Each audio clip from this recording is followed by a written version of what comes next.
Our team of reporters have been out in the area assessing the damage left behind. Michael Sandlin and Maya May are in Point Place tonight. They spent the day talking to neighbors there. And John Monk is in Ottawa County looking at the damage after a tornado touched down there.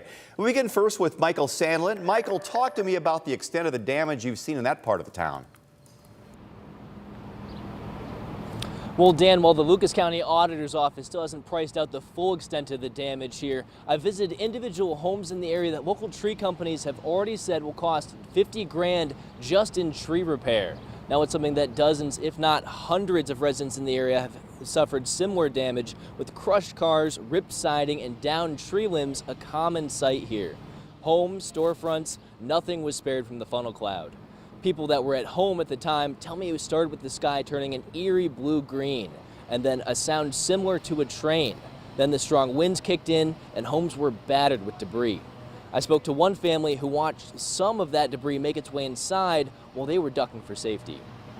Had branches hitting the top of the roof, and multiple times, and next thing we knew, it shot through the ceiling in the kitchen, came down and shot across the floor, and that was yeah, quite the ordeal.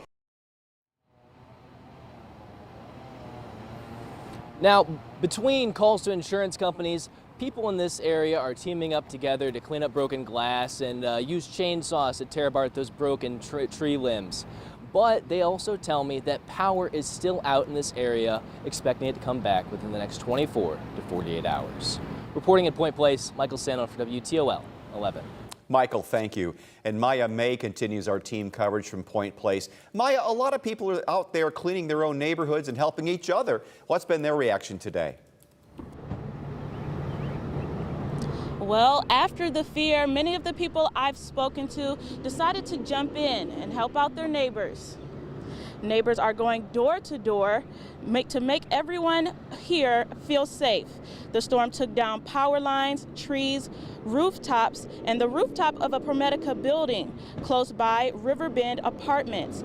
People living there explained to us what it was like. Take a listen. I was really concerned about the tenants because I was thinking when I went out in the hallway I was going to look up and everything was going to be gone, but thank God it wasn't. I was more worried about everybody around here, you know. We were going door to door to make sure everybody was all right, nobody was cut. It was hectic. And as you can see right behind me, this bridge is what they have been walking back and forth from all day to get resources like from this Rite Aid we're right next to. They say they don't have the resources right now, but they're looking to get more and help others in the future. For now, I'm Maya May in Point Place for WTOL 11. Our team of meteorologists also just confirmed a tornado did touch down in Oak Harbor. The National Weather Service just revealing that was an EF2. And you're seeing brand new video from our photojournalists on the scene in the rural southern part of the community. You can see lots of destruction there. Homes, barns, farming equipment destroyed on Hetrick and Woodrick Road and State Route 19 at Bloom Road. And as that storm moved east, it's likely now we have confirmed since this was last updated, another tornado did touch down in Ottawa County, and that is where John Monk spent the day checking in with people cleaning up their properties there. John, take us through some of the damage you're seeing. Yeah, Melissa, it's actually, the damage is not very widespread. It's mostly contained between State Route 19 and Mud Creek Road. And as you can see behind me, it looks like the path of this tornado went right along Hetrick Road, damaging about a dozen homes. Properties on the south side of the road seem to have taken the most damage initially, but then if you track the damage west to east, it looks like it moved across to the north side of the road after going past Woodrick Road. Now, according to Ottawa County EMA Director Fred Peterson, there were no reported injuries from this tornado touching down in this portion of the county, which is very fortunate because many of the residents here said they were under the impression the strongest area of the storm system was actually up north along the Lake Erie shore. Paid attention, I looked outside, I looked around, and the winds weren't quite right. And so I grabbed the dog and we went downstairs. My husband was upstairs and he heard the train whistle and came running downstairs. And we actually spoke to another family further down the street who had their entire dairy barn obliterated, and they took all night and all day to track down all 300 of their dairy cows. Hear from their family members coming up at 5:30. But for now, reporting live from Ottawa County, I'm John Monk, WTOL 11. All right, let's bring in Chief Meteorologist Chris Vickers now. Chris, we mentioned top of the show, the National Weather Service confirmed an EF2, multiple tornadoes in the area. What else can you tell us about that? We're going to tell you a lot about this, and of course, what the EF scale is. Many people have lots of questions on what it is. It's a measure of strength for the tornadoes, and we've had multiple confirmed tornadoes. So we'll get right into the details of this and the information that we do have. Confirmed tornadoes now up to 3.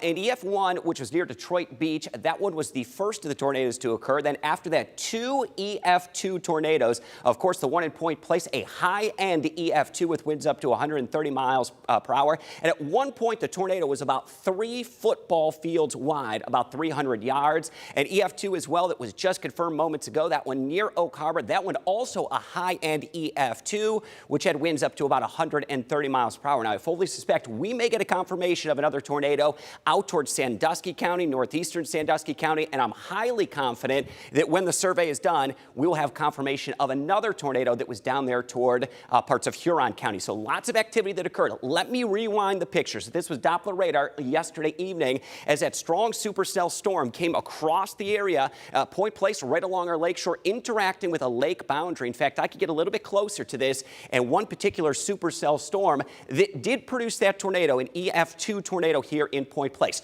What does that mean? We're going to do something that you've never seen before here. We're going to bring a tornado here into the studio.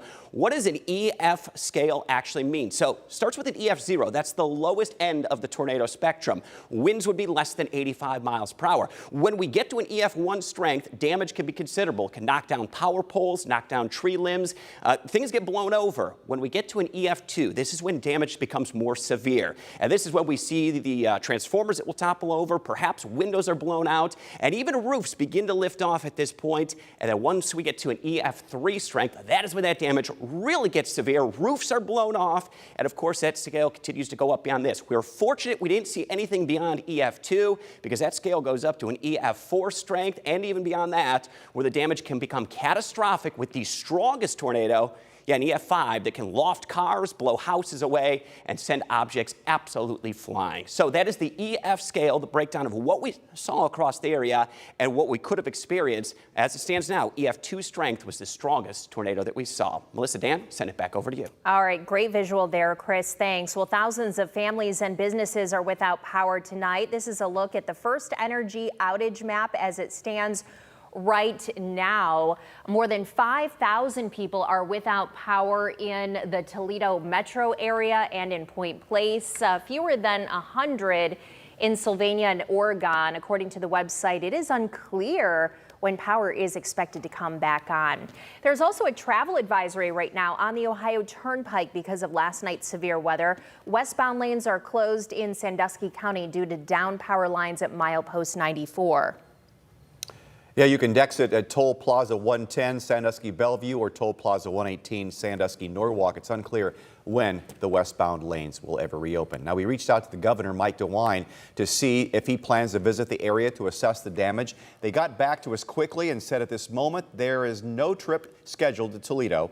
If and when he decides to visit Northwest Ohio, we'll be sure to let you know on air and online. And if you've not already, now is the time to download our WTOL 11 weather app. You can set up your location, get customized alerts wherever you are, and you'll have the power of Doppler radar in the palm of your hand.